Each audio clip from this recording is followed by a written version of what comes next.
The dust kicked up around Vance Lombard's boots as he crossed the forward operating base in eastern Afghanistan.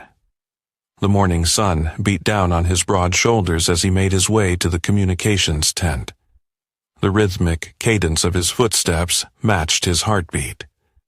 20 years in special operations had hardened him like tempered steel, combat-tested, mission-focused, unbreakable. At 43, he'd seen 3 previous tours and earned a reputation for tactical brilliance and unwavering resolve. "Mail day, Chief," called out Sergeant Wilson, sliding a USB drive across the desk. "Digital drops from home." Vance nodded curtly, tucking the drive into his pocket. He'd wait until after the briefing to check messages from Diana and the kids. 15 years of marriage had taught him to compartmentalize. Family in one box, combat in another. Never should the two mix. His team awaited his arrival in the cramped briefing room. 5 men, the best he'd ever worked with, ready for another high-risk extraction behind enemy lines. He pushed thoughts of home aside, focusing on the mission parameters, terrain maps, and intelligence reports. "We move at WO 200, he concluded, after walking through every contingency. Questions? There were none. His men trusted him implicitly. Hours later, alone in his quarters, Vance inserted the USB drive. Diana's email loaded first. The subject line simply read, "Done." His eyes scanned the screen, each word landing like artillery fire on his consciousness. "Halfway through your 4th tour, and I'm done. Don't expect us when you return. We've started over. The kids chose boarding school over you. I found someone who's actually present." The room felt suddenly airless. 15 years, 2 children, countless sacrifices. What surprised him most was his own reaction. Not rage, not even shock. Just a cold, assessing calm. The same preternatural focus that had kept him alive through ambushes and firefights now sharpened his mind to crystal clarity. He typed a single word in response. "Understood." Then, after a moment's consideration, he forwarded Diana's message to Howard Neville, his attorney back home. No additional comment necessary. Vance shut down the computer and prepared for the night's mission. Whatever storm awaited him in the States could wait. Right now, men depended on him to lead. As he checked his gear, memories flickered like dying embers. Meeting Diana during officer training, her fiery independence that initially attracted him. The birth of Trent, followed by Naomi 2 years later. The growing silences during his leaves home. The arguments that seemed to multiply with each deployment. "Time to move, Chief," came the call from outside. Vance sealed away thoughts of betrayal, locking them down tight. For now, there was only the mission. 3 days earlier, Diana Lombard stood in the expansive kitchen of their Virginia home, crystal wine glass in hand as Preston Hendress traced lazy patterns on her bare shoulder. "You sent it?" Preston asked, his voice carrying the smooth confidence of old money and inherited position. "Just now," Diana confirmed, taking another sip.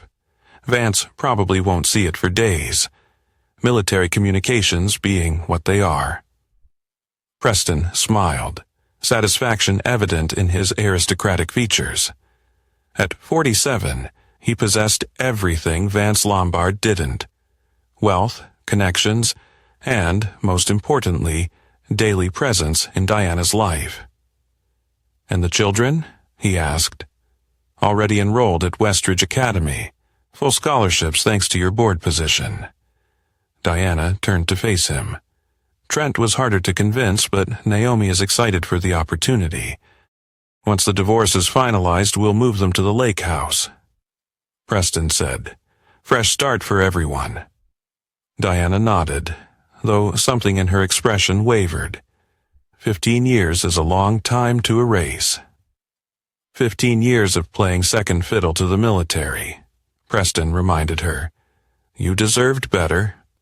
He didn't mention how meticulously they'd planned this over the past year, how systematically they'd transferred funds, prepared legal groundwork, and manipulated the children's perceptions of their absent father.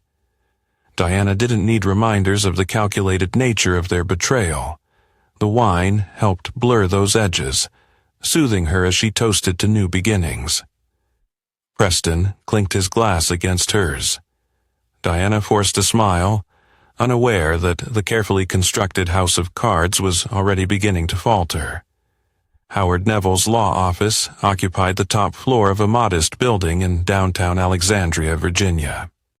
At 62, he'd built his practice on discretion, competence, and an uncanny ability to anticipate problems before they materialized.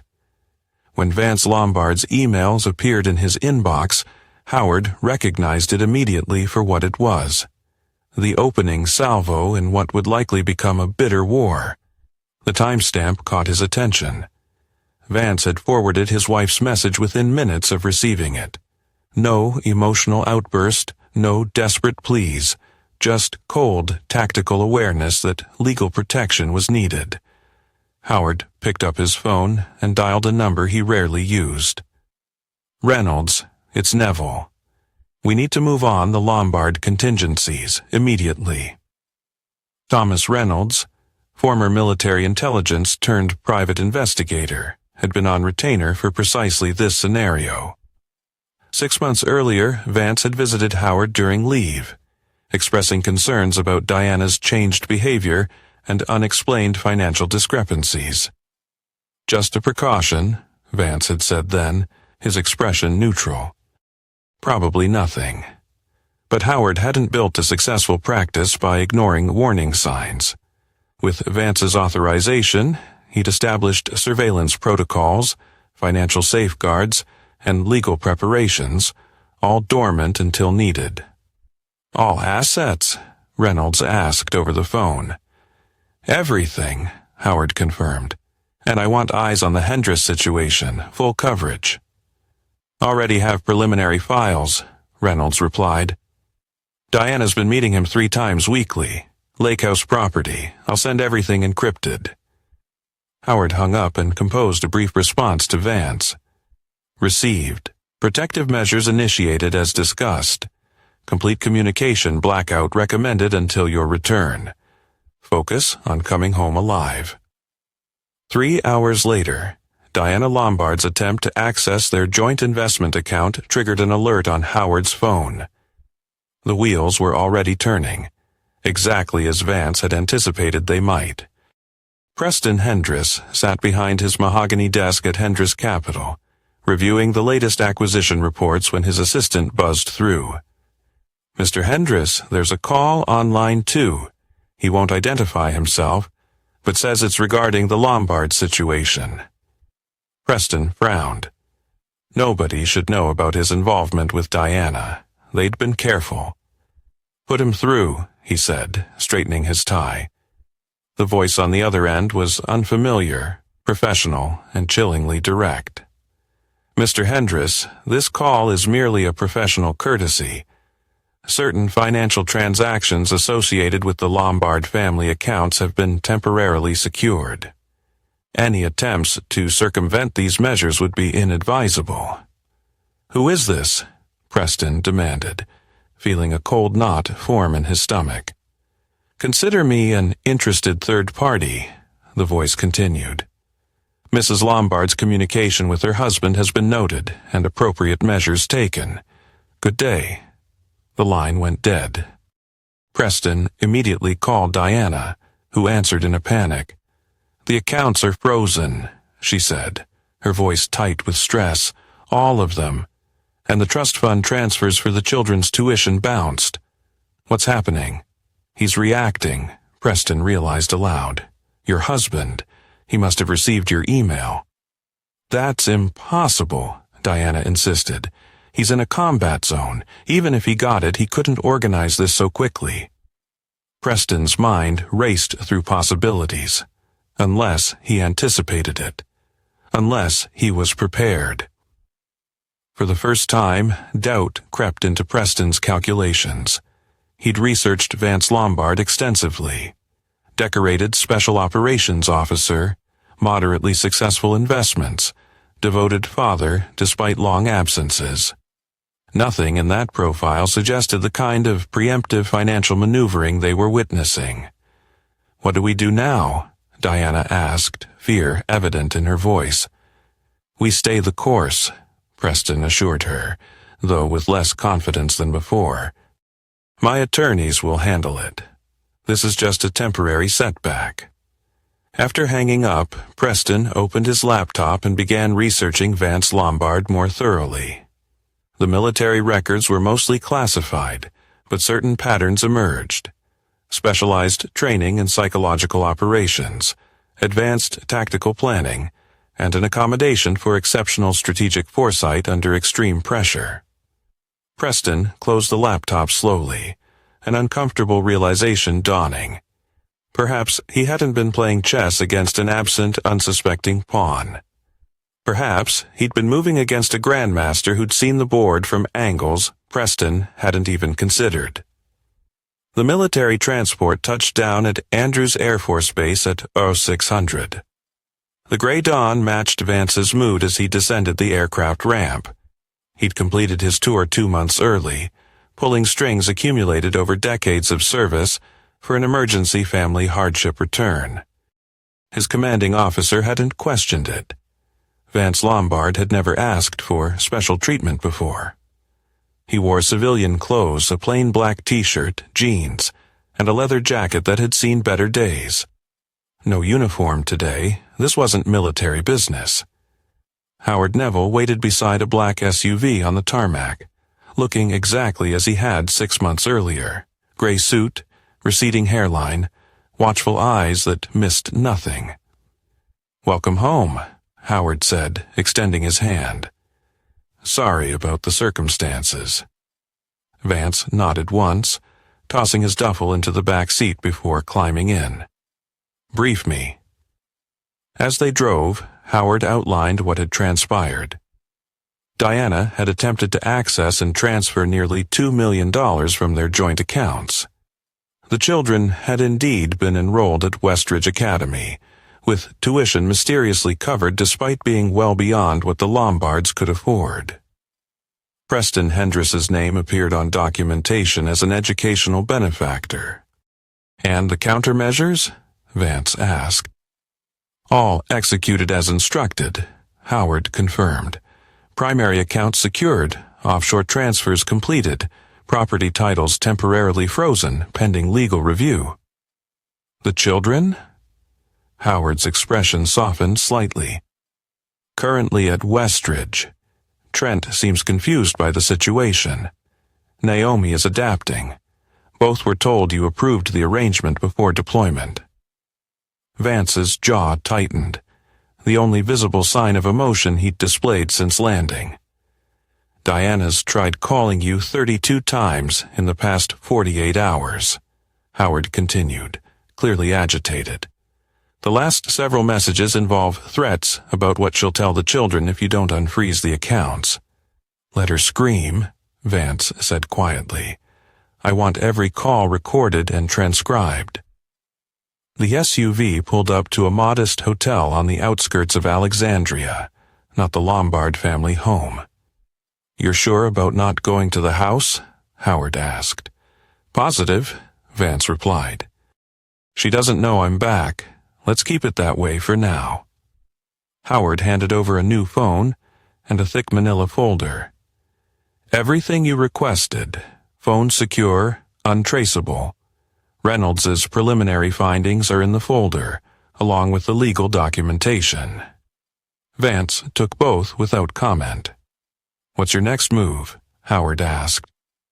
For the first time since landing, a cold smile touched Vance's lips. "Assessment, planning, execution. Just like any other mission, right?" "This isn't combat, Vance," Howard cautioned. Vance looked his attorney directly in the eyes. "My family, my finances, my reputation, all under attack from hostile forces. Seems like combat to me. The only difference is the rules of engagement. Howard had represented enough military personnel to recognize the shift in Vance's demeanor. This wasn't a devastated husband lashing out emotionally. This was a tactical operator identifying targets and calculating approaches. Just remember, we want to win in court, Howard cautioned. Court is part of it, Vance acknowledged, but only part. After the attorney left, Vance unpacked Reynolds' file and began methodically reviewing its contents. Surveillance photos showed Diana and Preston together at restaurants, at his lake house property, entering hotels. Financial records detailed calculated withdrawals that had started small but grown increasingly substantial. Most damning were transcripts of conversations with the children, slowly poisoning them against their father while he served overseas. "Trent, your father chose the military over us again," Diana had said during one recorded conversation. "That's why we need someone like Preston in our lives." When Vance finished reviewing the material, he opened his laptop and accessed a secure email account. He sent a single message to a contact identified only as Bellamy, containing just 3 words: "Activate Prometheus Protocol." Then he checked into his hotel room, showered off the last remnants of Afghanistan, and slept for 4 uninterrupted hours, the practiced efficiency of a soldier who knew that the upcoming battle required him at full strength. When his secure phone rang just after sunset, Vance was already awake and alert. "It's done," came the reply. "Initial surveillance placed on all targets. Financial tracking active, background compilation proceeding, and the special parameters." Vance asked, "The psychological profile on Hendris is almost complete. Primary pressure points identified, reputation, legacy holdings, board positions, most vulnerable through public exposure. Diana, emotionally unstable, increasingly dependent on Hendris for both financial and psychological support. Children are her stated priority, but actions suggest otherwise." Vance absorbed this information silently, then proceeded to Phase 2. "I'll make contact with the children tomorrow." As he ended the call, his regular phone buzzed with incoming text notifications. Diana again, now alternating between threats and sudden pleas for reconciliation. The latest message read, "Please, Vance, let's talk about this. The kids miss you. I made a mistake." Vance read it twice, recognizing the desperation behind the words. The financial vice was already tightening. "Good," he texted back in a single line. "I'll be seeing the children tomorrow at 3 p.m. alone." Then he turned back to his planning, meticulously plotting each move in a campaign that would leave no survivors among those who had betrayed him. Westridge Academy sprawled across 30 manicured acres just outside Arlington. Its brick buildings and ivy-covered walls projected exactly the image of prestige its 5-figure tuition promised. Vance arrived at precisely 2:45 p.m., parking his rental car in the visitor's lot. He'd chosen his wardrobe carefully: charcoal suit, crisp white shirt, regimental tie, the uniform of success and authority in civilian life. The school administration had been surprisingly accommodating when he'd called that morning, especially after Howard Neville clarified certain legal and financial realities. Headmaster Phillips met him in the main office, his practiced smile faltering slightly as he took in Vance's imposing presence. "Mr. Lombard, welcome to Westridge. We weren't aware you'd returned from overseas." "Evidently not," Vance replied, voice neutral. "I'd like to see my children privately." "Of course," Phillips nodded, gesturing toward a wood-paneled conference room. "They've been notified and should arrive momentarily. If I might mention, they seem to be under the impression that you approved their enrollment here."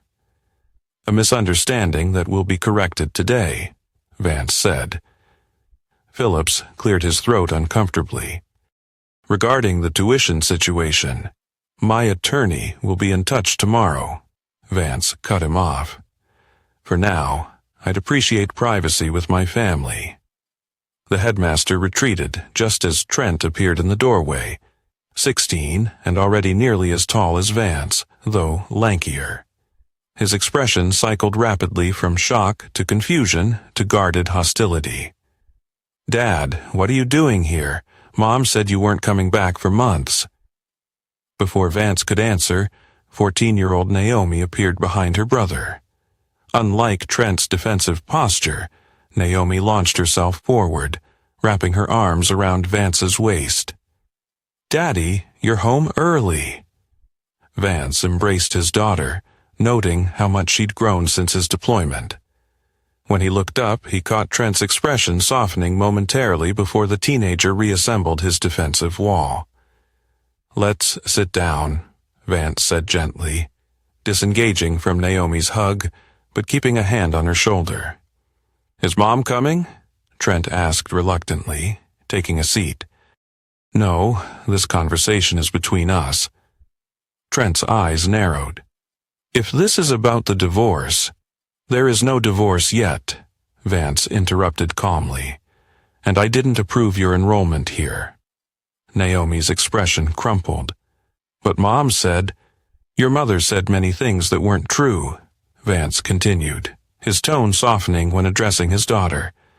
I need both of you to listen carefully because, after today, you'll have an important decision to make. He withdrew 2 folders from his briefcase, sliding one toward each child. These contain the truth. Phone records, bank statements, surveillance photos. I'm not going to tell you what to think. You're old enough to see evidence and draw your own conclusions. Trent stared at the folder without opening it. You're spying on Mom. I protected my family while serving my country, Vance corrected gently. When I suspected threats to that family, I took precautions. Naomi had already opened her folder, her young face crumpling as she looked at photos of her mother with Preston. Who's this man with Mom? She asked. Preston Hendress, Vance answered. The man your mother left me for while I was deployed. The man who arranged your scholarships here. Trent finally opened his folder, his expression hardening as he flipped through the contents. He paused on a particular document, a transcript of Diana coaching the children on what to say if Vance questioned them about Westridge. She said you knew, Trent said quietly. She said you agreed it was better for us. I never knew, Vance replied. I never agreed. So, what happens now? Naomi asked, tears streaming down her cheeks. Are you taking us home? Vance leaned forward, his expression earnest. That depends on you. Both of you are old enough that the courts will consider your preference. If you choose to stay with your mother, I won't fight it. If you choose to come with me, I'll welcome you, but I won't pretend there's a third option where we all reconcile. That door is closed. Because of him? Trent asked, pointing to a photo of Preston. Because of choices, Vance corrected. Your mother made hers. Now you make yours. Trent's jaw worked, emotion finally breaking through his teenage facade. You were never home. Ever. 4 tours, plus all the training in between. We barely saw you. I served my country, Vance acknowledged. It required sacrifice from all of us, but I never lied to you, never betrayed you, never used you as pawns. The painful truth of those words hung in the air between them. You have 1 week to decide, Vance continued. I've arranged for you both to remain here at Westridge during that time, neutral territory. Your mother can visit. I can visit, but you stay here until you choose. And if we choose differently? Naomi asked, looking worriedly at her brother. For the first time, Vance's composure slipped slightly. Then that would be the hardest outcome of all, but I would respect it. He stood, placing a business card in front of each child. This has my direct number. Call any time, day or night. I'm staying nearby.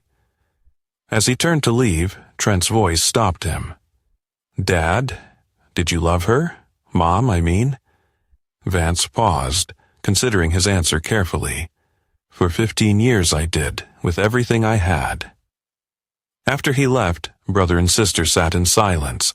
The evidence of their mother's betrayal spread before them. Preston Hendris paced his lakeside study, phone pressed to his ear as his financial advisor delivered increasingly concerning news. "What do you mean? Unusual activity?" Preston demanded. "Be specific." "Several of your long-held positions are being systematically targeted," the advisor explained. "Someone's acquired substantial short positions against your core holdings, and there are rumors circulating among board members at Westridge about your relationship with a parent." "That's impossible," Preston snapped. "Those records are sealed." "Nevertheless, questions are being raised. The chairman called me directly asking if you'd used your position to arrange improper financial aid." Preston ended the call and immediately dialed Diana, who answered on the first ring. "Vance saw the kids today," she said without preamble, her voice trembling. "The school called to inform me. He was there for almost an hour." "Did they say what happened?" "No, just that he met with them privately. They're not answering my calls." "Preston, what if he told them everything?" "Calm down," Preston ordered, though his own composure was rapidly deteriorating. "He's trying to intimidate us. It's a standard tactic." "Standard tactic?" Diana's voice rose. "He's a military operator, not a divorce attorney, and he's back 2 months early. How did he even manage that?" Preston didn't answer immediately, his mind racing through the implications. "Has he contacted you directly?" "No," Diana admitted. "Not since that one text about meeting the children." "Then we proceed as planned," Preston decided. "Have your attorney file the divorce papers tomorrow. I'll have my team investigate these financial anomalies." After hanging up, Preston walked to his window, overlooking the lake, unease settling over him like an approaching storm. For the first time in his carefully controlled life, he felt like he was no longer the one manipulating events, but was being manipulated by them. His phone buzzed with an email notification from an unknown sender. The subject line froze him in place. "Prometheus watches initial warning." The message contained only an attachment, a detailed dossier on Preston's financial holdings, board positions, and, most damaging of all, previous settlements with 2 former employees who had quietly disappeared from his company after filing harassment complaints. Information no one should have had access to. Information that would destroy him if made public. There was no message, no demands, just the implication that someone held the detonator to explosives carefully placed throughout his life. Preston Hendris had always considered himself an apex predator in his world of wealth and influence. Now, for the first time, he experienced the cold realization that he might instead be prey. Diana Lombard's perfectly manicured hand trembled as she signed the divorce petition. Her attorney, Maxwell Bennett, watched with professional detachment, having seen hundreds of marriages dissolve across his 27-year career. "Once filed, we'll request an emergency hearing for temporary support," Bennett explained. "Given the financial restrictions Mr. Lombard has implemented, the court should be sympathetic." Diana nodded mechanically. The past week had spiraled beyond her worst expectations. Not only had Vance frozen their accounts, but the children remained sequestered at Westridge, responding to her texts with terse, non-committal answers. Preston had grown increasingly distant, preoccupied with mysterious financial matters he refused to elaborate on.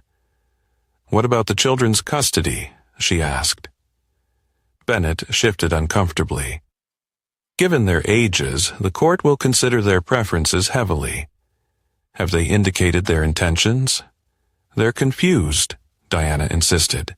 "Vance has poisoned them against me." "With what specifically?" Bennett pressed. Diana's gaze dropped to her lap. "Information, photos, things taken out of context." "Mrs.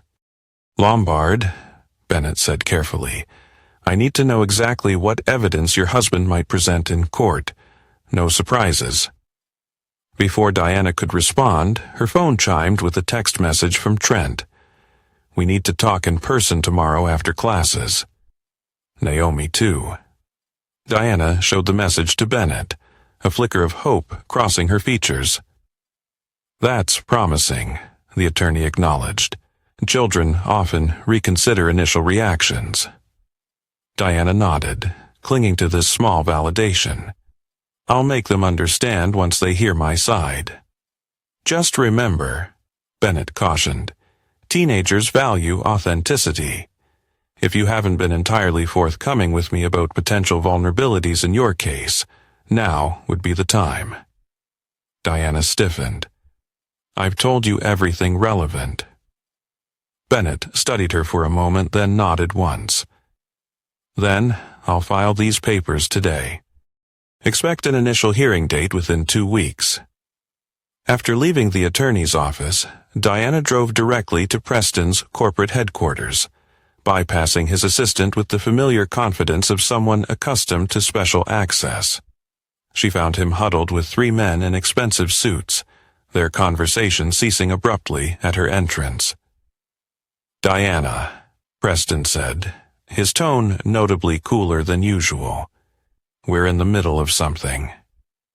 "It's important," she insisted. "The children want to meet tomorrow." Preston glanced uncomfortably at his colleagues. "Gentlemen, could you give us the room?" After they filed out, Preston's professional demeanor crumbled slightly.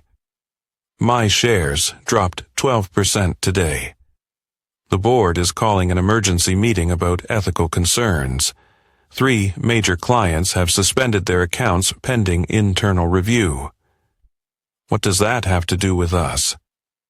"Everything," Preston snapped. "Someone is systematically dismantling my professional life, and it started the exact day your husband returned." Diana paled. "That's impossible. Vance doesn't have that kind of influence or knowledge." "Apparently," Preston said bitterly, "we've both underestimated him." He unlocked his desk drawer and withdrew a folder similar to those Vance had given the children. "This arrived yesterday, no sender information." Diana opened it to find comprehensive documentation of her affair with Preston, including dates that predated Vance's deployment, financial records showing the gradual depletion of family accounts. Most damning were transcripts of phone conversations where she and Preston explicitly discussed using the children as leverage against Vance. "He can't legally obtain these," she whispered. "It's an invasion of privacy." "Tell that to my board," Preston retorted. "They received selected portions yesterday afternoon." Diana sank into a chair, the full implications washing over her. "What do we do?" Preston's expression hardened. "We need leverage, something to make him back off." "Like what?" "Vance doesn't care about money or reputation. The only thing he truly values is—" She stopped, realizing. "The children." Preston finished for her. "If they choose you, he loses his primary motivation." Diana nodded slowly. "The meeting tomorrow. That's my chance to convince them." "Make it happen," Preston agreed. "Whatever it takes. Meanwhile, I'll see what my investigators have found on your husband. Everyone has secrets, even decorated soldiers." In a nondescript hotel room, Vance Lombard studied the array of information displayed on 3 laptop screens. Boyd Bellamy, former psychological operations specialist and current private contractor, pointed to financial charts on the center screen. "Hendris Capital stock down 12% today," Bellamy reported. "Anonymous tips to board members regarding ethical violations have triggered internal investigations." 3 major clients have suspended their accounts. The psychological pressure? Vance asked. Building nicely, Bellamy confirmed. Hendris has increased his anxiety medication dosage and canceled 2 major appearances. His assistant reports unusually erratic behavior. Vance nodded approvingly. And Diana's movements? Met with her attorney this morning. Divorce filing processed at 2:15 p.m., currently with Hendris at his office. Children remain at Westridge, though Trent has requested a meeting with Diana tomorrow. Has she attempted to access any additional financial resources? 3 separate banks declined emergency loans due to the pending litigation flags we placed. Her credit cards are approaching their limits. Vance studied the surveillance photos of Diana leaving her attorney's office, noting the strain evident in her posture and expression. Part of him, a distant, fading part, felt a twinge of regret for what had once been. 15 years, 2 children, countless shared dreams. "You sure about taking this all the way?" Bellamy asked, breaking into his thoughts. "There are compromised positions available. Financial settlements that would no compromises." Vance interrupted, his voice hardening. "They betrayed me while I was serving my country, used my children as weapons, planned it all methodically, assuming I was too distant to notice, too devoted to fight back. The collateral damage will be substantial," Bellamy warned. "War always has casualties," Vance replied. "They declared this one, not me." Vance's tone was resolute. Bellamy studied his former commanding officer. They'd served together through hell across 3 continents, but he'd never seen this cold, implacable focus directed toward personal matters. "The children's meeting with Diana tomorrow," Bellamy noted. "Want us to monitor?" "No," Vance decided. "That's their private conversation. I've given them the facts. The choice is theirs. And if they choose her?" For the first time, genuine emotion flickered across Vance's features. A flash of pain, quickly suppressed. "Then I lose the most important battle," he acknowledged. "But the war continues." He turned back to the screens, focusing on Preston Hendris's financial empire. The vulnerable points already identified and targeted, the pressure points still to be exploited. "Tomorrow, we move to Phase 3, Vance said, regardless of the children's decision. Bellamy nodded, recognizing the tone of a commander who'd moved beyond consideration to commitment. Whatever happened next, Preston Hendris and Diana Lombard were about to discover exactly what it meant to become the focus of a man trained to dismantle enemy operations with clinical precision. "What about the anonymous emails?" Bellamy asked. "Hendris is already searching for the source." "Let him search," Vance replied. "Fear of the unseen enemy is more destructive than the enemy itself. He'll dismantle his own operation, looking for ghosts." As night fell, Vance's phone buzzed with a text from an unknown number. "Prometheus operational. All systems green." The final pieces were falling into place. The private meeting room at Westridge Academy felt unnaturally quiet as Diana faced her children across a polished oak table.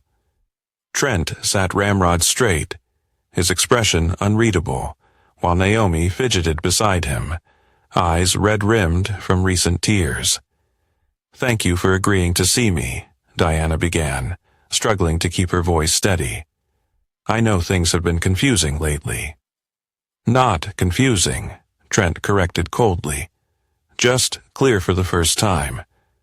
Diana flinched at his tone but pressed on. "Whatever your father showed you, there's context you're missing. Our marriage had been struggling for years. The constant deployments, the absences. We've seen the timeline, Mom," Trent interrupted. "Your relationship with Preston started before Dad's deployment. You planned this while he was still home." Diana hadn't expected this level of specific knowledge. It's complicated, sweetheart. Adult relationships sometimes stop lying. Naomi burst out, tears streaming down her face. The transcripts show everything. You told us Dad approved the school, but he never did. You said he didn't want to talk to us during deployment, but the call logs show you blocked his numbers. Diana paled. That's not true. We have the phone records, Trent said quietly. Every call he made that never reached us. Every message intercepted. Those could be fabricated, Diana insisted. Your father is manipulating you just like you manipulated us about the boarding school, Trent challenged.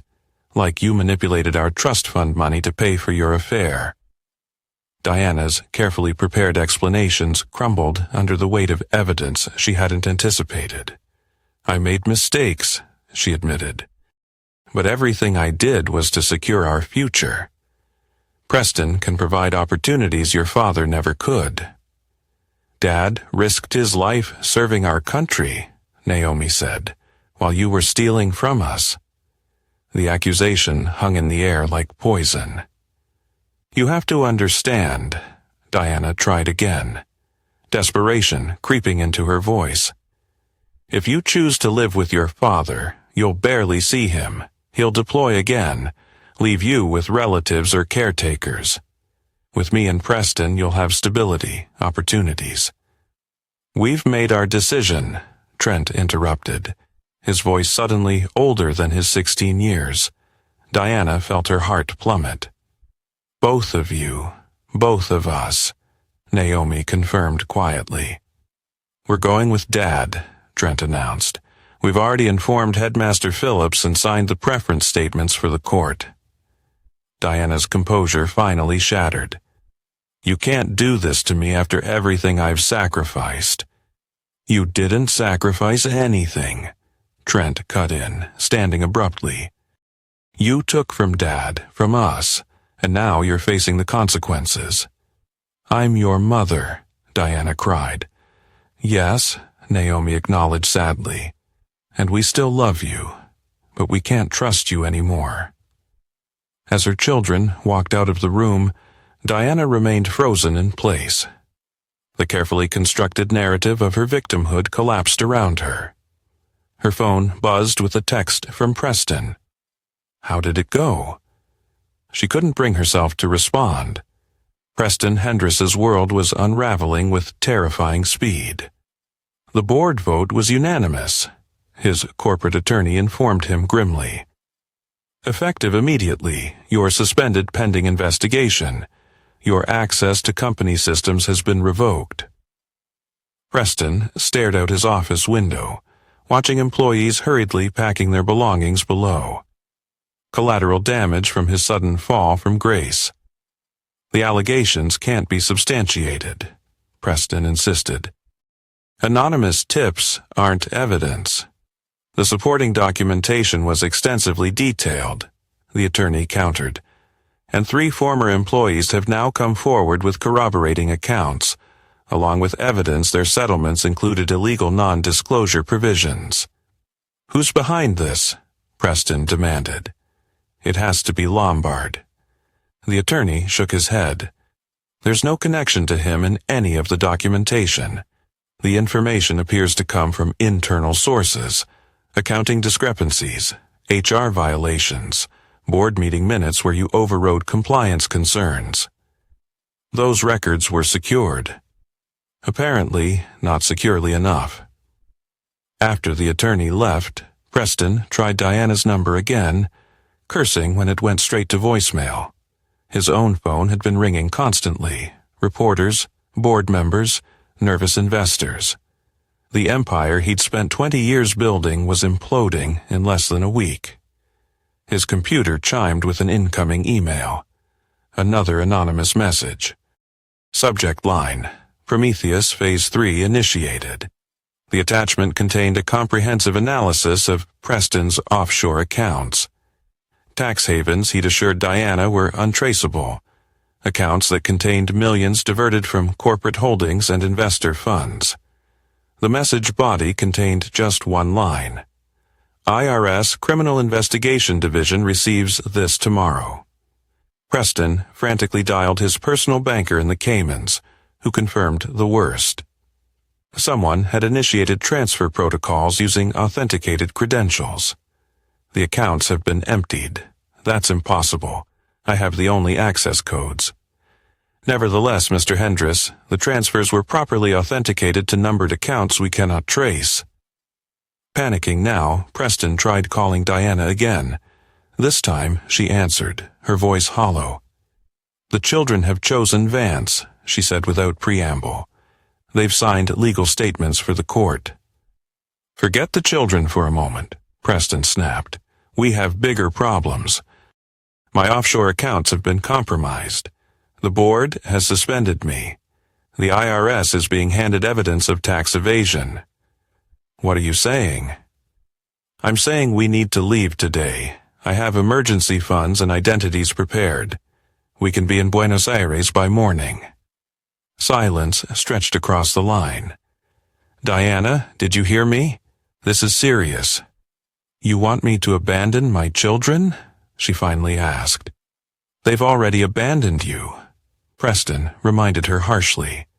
"And in 24 hours we'll both be facing criminal investigations. Is that what you want?" Diana's voice hardened. "This is your mess, Preston, not mine. Your husband is behind all of this. We're in this together." "No," Diana said with sudden clarity. "We're not anymore." The line went dead. Preston stared at his phone in disbelief, abandoned, exposed, hunted. He grabbed his laptop and emergency go-bag from the hidden safe behind his office bookshelf. The contingency plans he'd created for worst-case scenarios were now his only hope. Before corporate security could arrive to escort him out, Preston slipped through his private elevator to the parking garage. As his Porsche roared toward his lake house, where additional cash, passports, and resources were secured, Preston failed to notice the unmarked sedan that fell into position 3 cars behind him. Inside that sedan, Boyd Bellamy spoke quietly into his secure phone. "Target in motion, proceeding exactly as predicted." On the other end, Vance Lombard's response was simple. "Maintain surveillance. Intervention only if he deviates from expected route." The trap was set. The prey was running precisely where intended. The hunt was entering its final phase. Diana Lombard sat alone in the expansive kitchen of the house she'd once shared with Vance, nursing a glass of whiskey as rain lashed against the windows. Her attorney's words still echoed in her mind, clinical and devastating. "The judge has granted temporary full custody to your husband. Given the financial evidence and the children's explicit preference, contesting further would be expensive and likely futile." In 7 days, her carefully constructed life had disintegrated completely. Preston had disappeared after their last phone call, his lake house found empty by authorities investigating financial irregularities. Her credit cards had been declined when she attempted to check into a hotel. Even her mother had refused to take her calls after receiving an anonymous package detailing Diana's betrayals. The doorbell rang, startling her from dark thoughts. Standing on her porch, rain-drenched and grim-faced, was Howard Neville. "Mrs. Lombard," he greeted formally when she'd opened the door. "May I come in?" Diana stepped aside wordlessly, noting the thick portfolio he carried. "My client has authorized me to present settlement terms," Howard said, placing documents on the kitchen counter. "He believes these will be more favorable than what you'd receive through continued litigation." "Where is he?" Diana asked. "Why doesn't he face me himself?" "Mr. Lombard is currently relocating with the children," Howard replied. He felt direct contact would be unproductive. Diana laughed bitterly. "Coward." Howard's expression remained professionally neutral.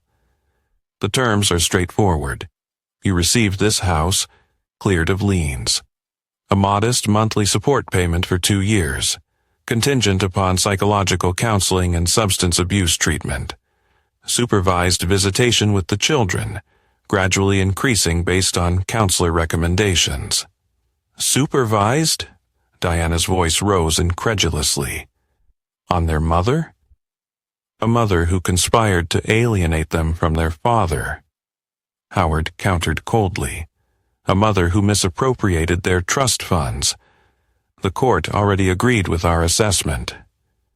Diana sank into a chair, suddenly exhausted. And if I fight this?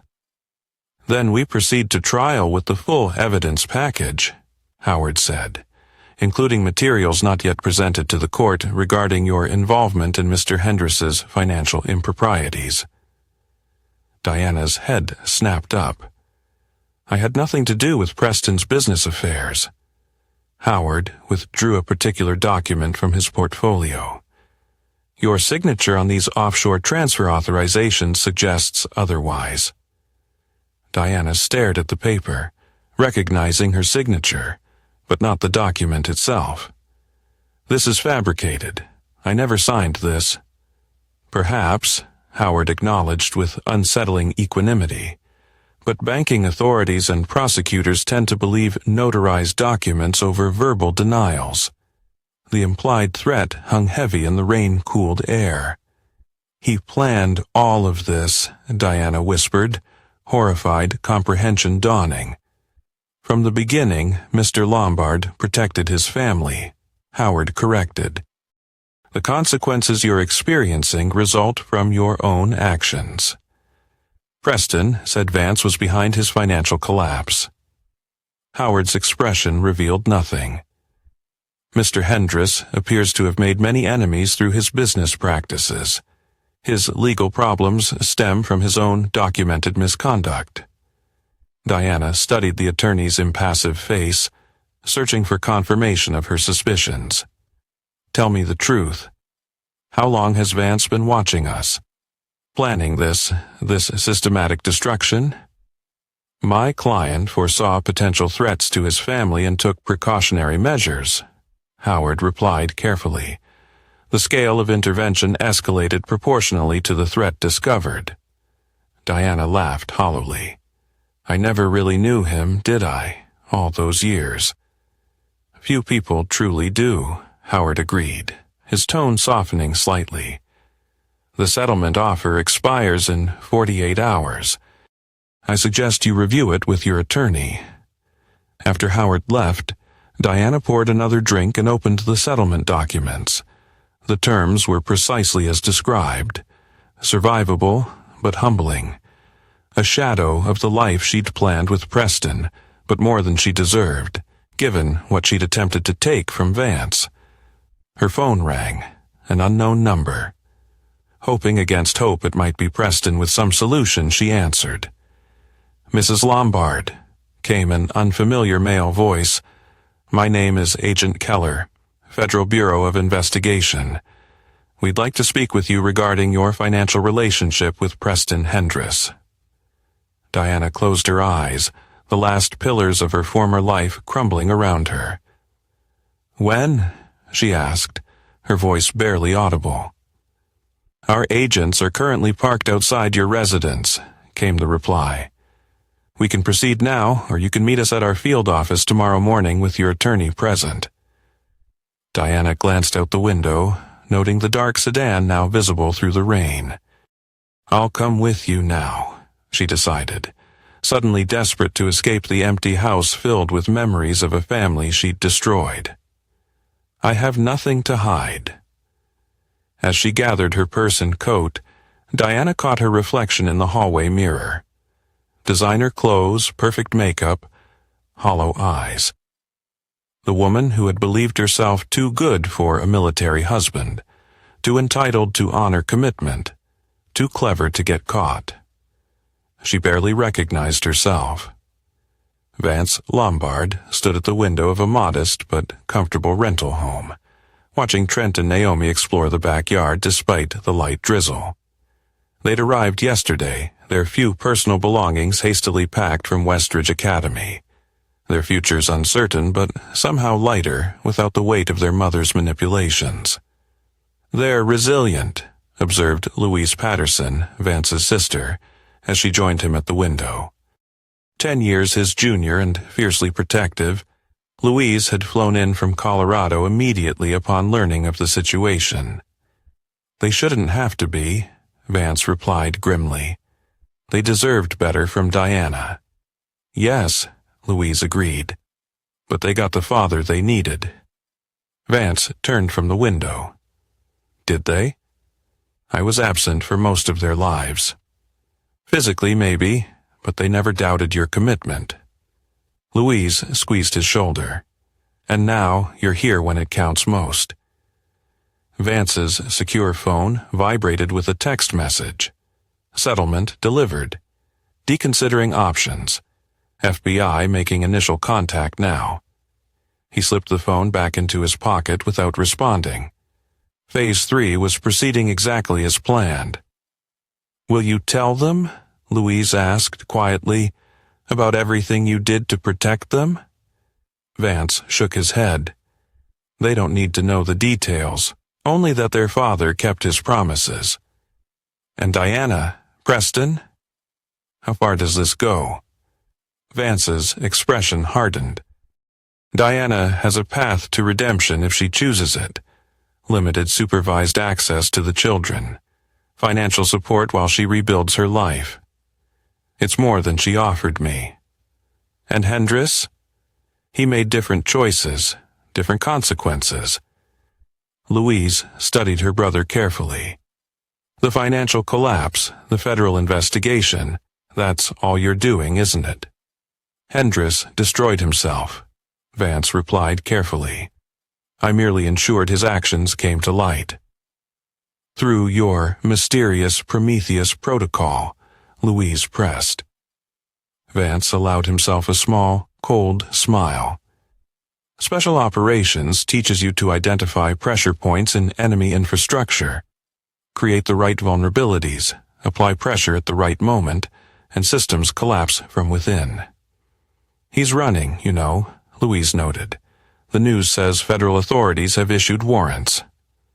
"I know exactly where he is," Vance replied, "and exactly where he's going." Louise shivered slightly, suddenly reminded that beneath her brother's controlled exterior lay the calculated precision that had made him legendary in military circles. "You've changed, Vance," she observed. "There's something harder in you now." "Not changed," he corrected. "Revealed. We show our true nature not in comfort, but in crisis."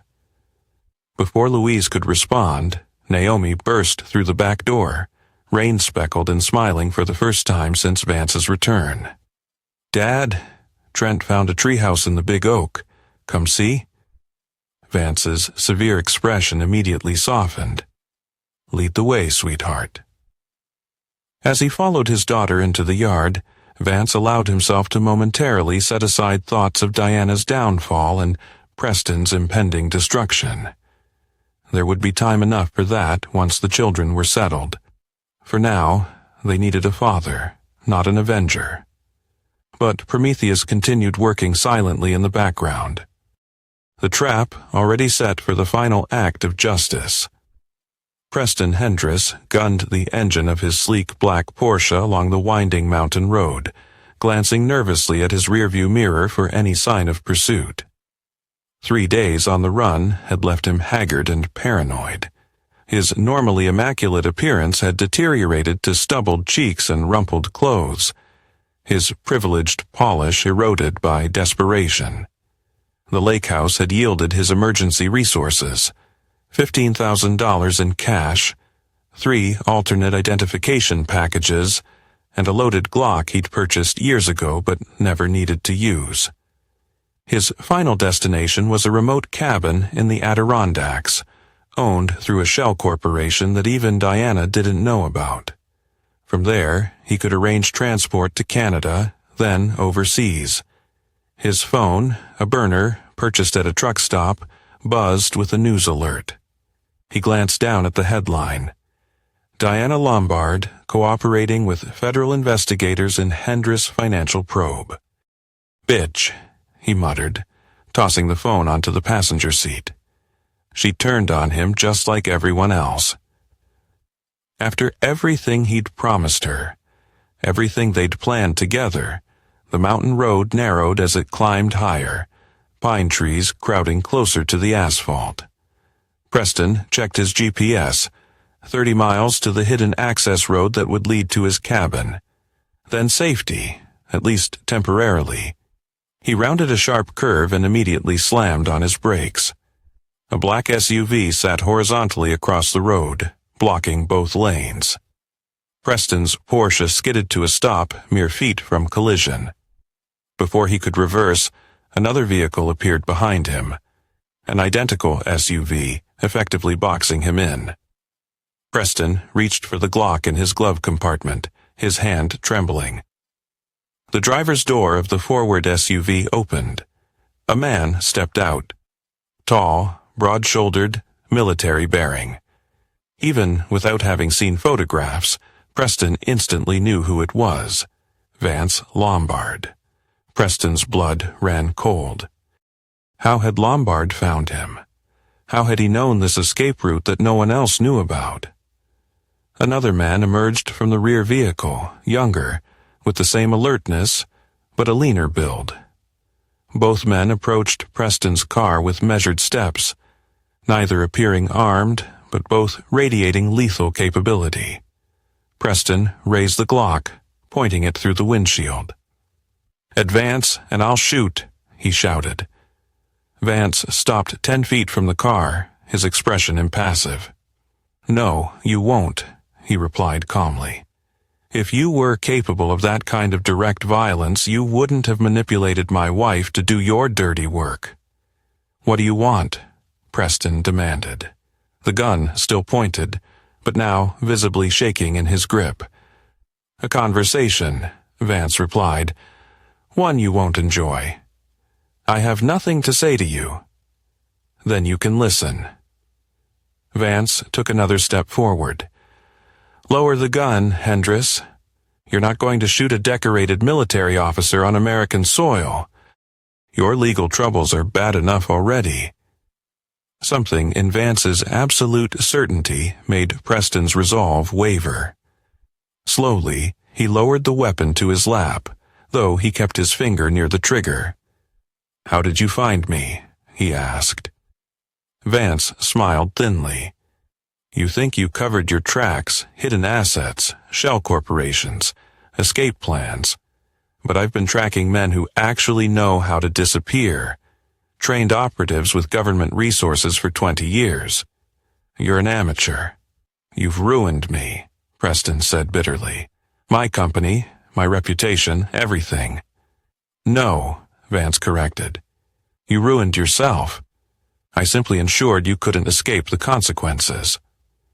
The second man, Bellamy, approached the passenger side of Preston's car. "Your offshore accounts have been emptied," Vance continued. "Not by me. That would be illegal. But I made sure the right people knew where to look. The evidence has been delivered to the FBI, SEC, and IRS. 3 former employees have come forward about sexual harassment settlements. 2 board members have provided evidence of financial misconduct." Preston's face drained of color. "This is about Diana. I get it. You want revenge because I took your wife." Vance's expression hardened. "This isn't about Diana. She made her choices. This is about using my children as pawns while I was serving my country. About manipulating them against their father. About believing that your money and privilege put you beyond accountability." "What do you want from me?" Preston asked, desperation creeping into his voice. "Money? I still have resources you don't know about. We can make a deal." "I don't want anything from you," Vance replied coldly. "I want justice for my family, and you're going to face it." He nodded to Bellamy, who pressed a button on his phone. Seconds later, the distant sound of a helicopter rotors became audible, growing steadily louder. Federal agents have been tracking your phone since you purchased it, Vance explained. They're very interested in speaking with you. You set me up, Preston realized, panic rising. This whole escape route, you led me here. Like I said, Vance replied, you're an amateur. The helicopter appeared overhead, FBI markings clearly visible as it searched for a landing zone on the mountain road. Uniformed agents emerged from the tree line, weapons ready but not raised. One last thing, Vance said, stepping closer to Preston's window. The Prometheus Protocol wasn't just about exposing your crimes. It was about giving you a choice. The same choice you forced on my family. Diana knows things about you, Preston snarled, desperation giving way to rage. Things she told me. Military operations, classified actions. I have friends in the media who would love to expose a decorated officer's dirty secrets. For the first time, Vance's composure cracked slightly, not in fear, but in genuine amusement. Diana doesn't know anything about my classified operations. She never did. That's what you haven't understood from the beginning, Hendris. I compartmentalize. The man who served overseas, the man who planned your downfall, those are facets my family never saw. Run and be hunted, or face the consequences of your actions. Preston's hand tightened on the gun in his lap. For a moment, something dangerous and cornered flashed in his eyes. Don't, Vance warned quietly. My children have lost enough already. The fight visibly drained from Preston as the federal agents approached. With trembling hands, he placed the gun on the dashboard and raised his hands. This isn't justice, he said bitterly. This is vengeance. The difference, Vance replied as agents reached the vehicle, is that justice follows the law. I made sure everything that happens to you is legal, documented, and by the book.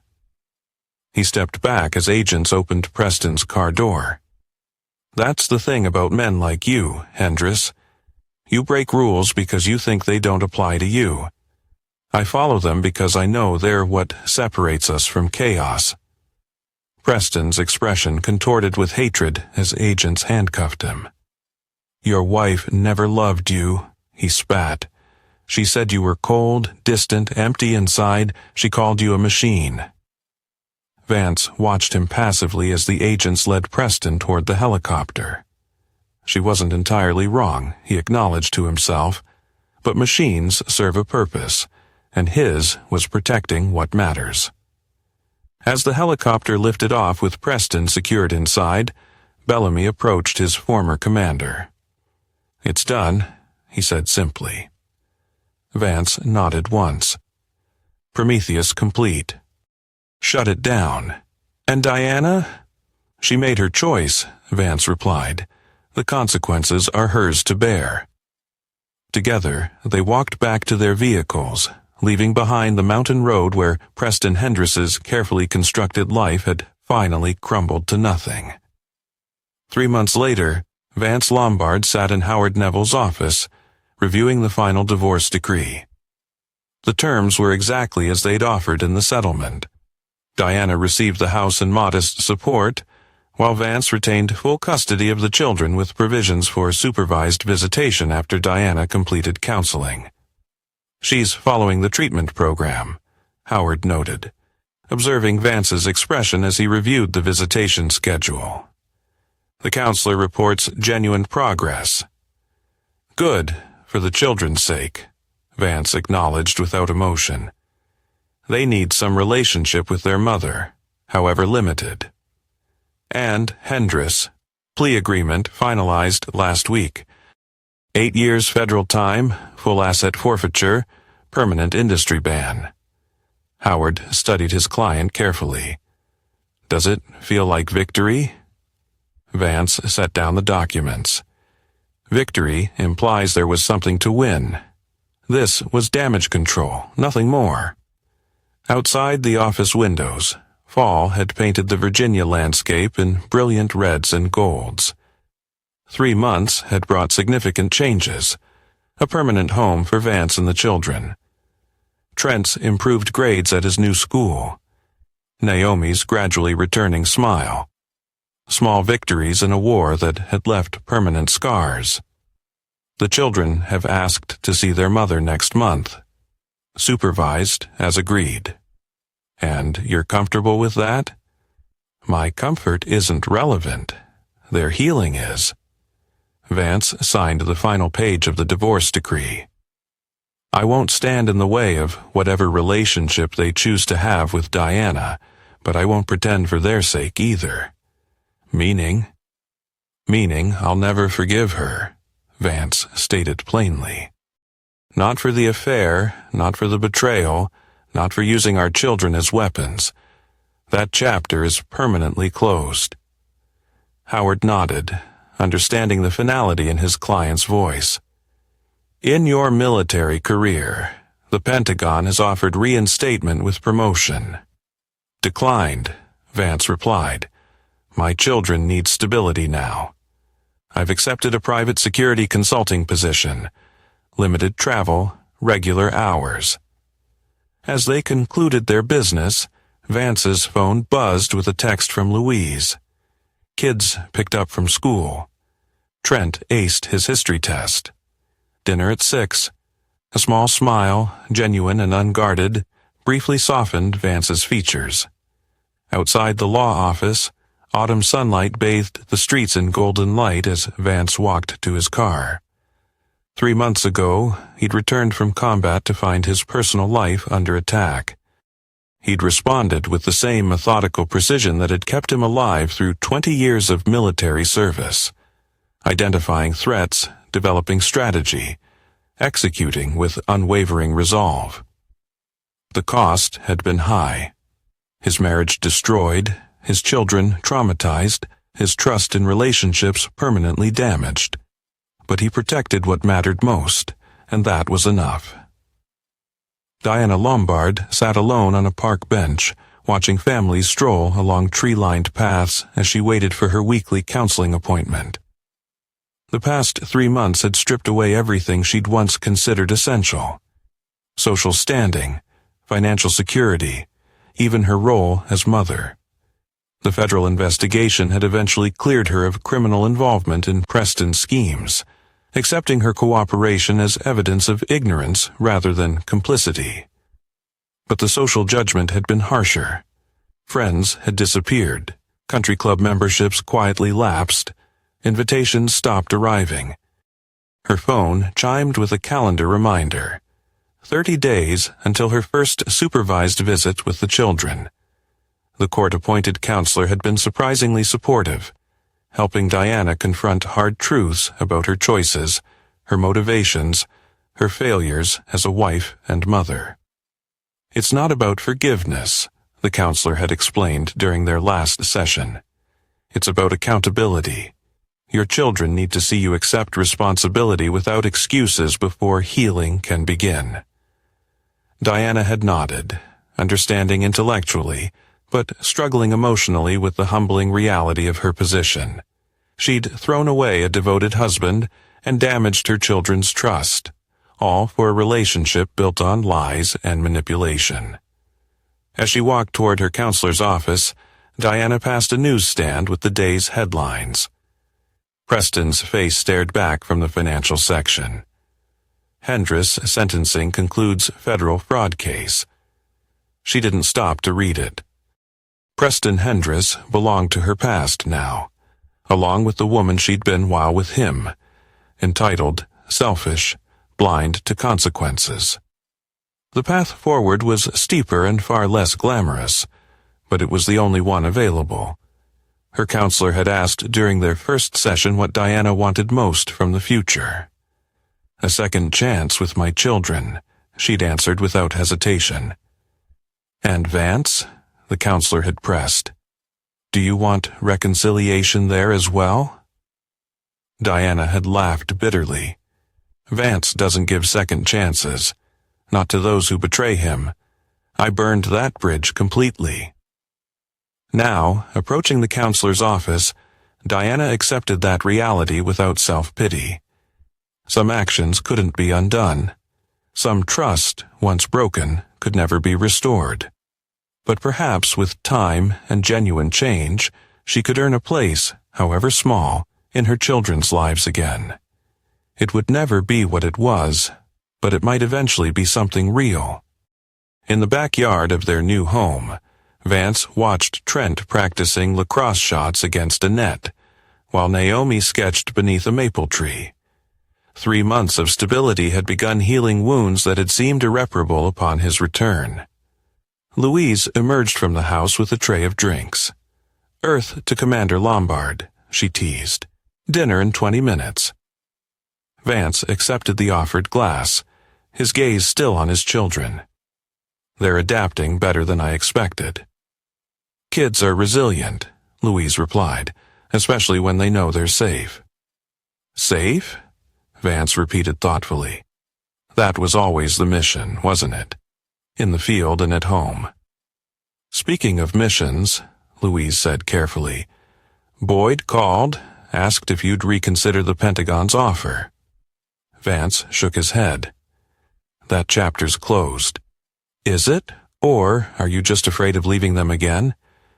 Vance turned to his sister, his expression softening slightly. "Not afraid, clear-eyed. I spent 15 years protecting strangers while failing to protect my own family. I won't make that mistake again." "You didn't fail them, Vance. Diana did." "I failed to see the threat until it was almost too late," he corrected. "That's on me." Trent jogged over, slightly breathless from practice. "Dad, can we order pizza tonight instead? Coach says I need more protein." "Nice try," Vance replied with a rare smile. "But Louise has already started dinner. Worth a shot." Trent grinned, the easy exchange revealing how their relationship had strengthened over recent months. As the family gathered around the dinner table that evening, Vance observed the gradual healing taking place. Trent talked animatedly about school. Naomi shared her latest art project. Louise teased them both mercilessly as only an aunt could. They weren't unscathed. Naomi still sometimes cried at night for her mother. Trent occasionally withdrew into brooding silence.